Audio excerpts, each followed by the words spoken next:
The night I met the Charro. I still remember the day I inherited my grandfather's house in a small town in Mexico. It was a quaint, picturesque place nestled in the hills of Jalisco, a far cry from the bustling city life I was used to. The air was cleaner, the people friendlier, and life moved at a slower pace. It seemed like the perfect opportunity for a fresh start. My grandfather had been a beloved figure in the town, and his passing had left a noticeable void. When I arrived, the locals greeted me warmly, as if welcoming back a long-lost family member. I didn't know much Spanish, but the basics I had picked up in high school helped me get by. The house itself was charming, albeit a bit worn down. It had a rustic feel, with old wooden beams and terracotta tiles that gave it a warm, homely atmosphere.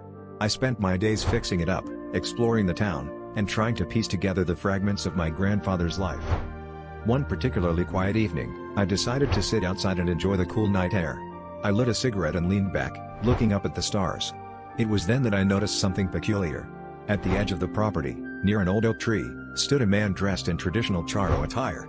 Beside him was a magnificent horse, its coat gleaming in the moonlight. The Charro just stood there, staring at me. His presence was unsettling, to say the least.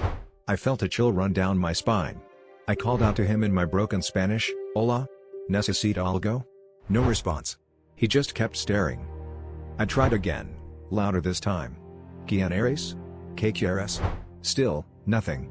The silence was deafening, and my unease grew.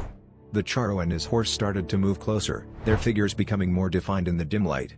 Panic surged through me, and I bolted for the house, my heart pounding in my chest.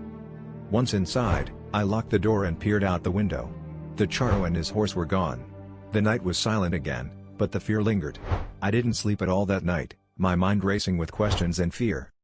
The next morning, I packed my bags and left. I didn't say goodbye to the locals or look back at my grandfather's house. The charm of the town had turned into a nightmare I couldn't shake off. I returned to the city, leaving behind any thought of living in that house. Whenever someone asks me about my time in Mexico, I just tell them it wasn't for me. But deep down, I know I'll never forget that night, the Charro, and the cold, unblinking stare that drove me away. That was the last time I saw my grandfather's house.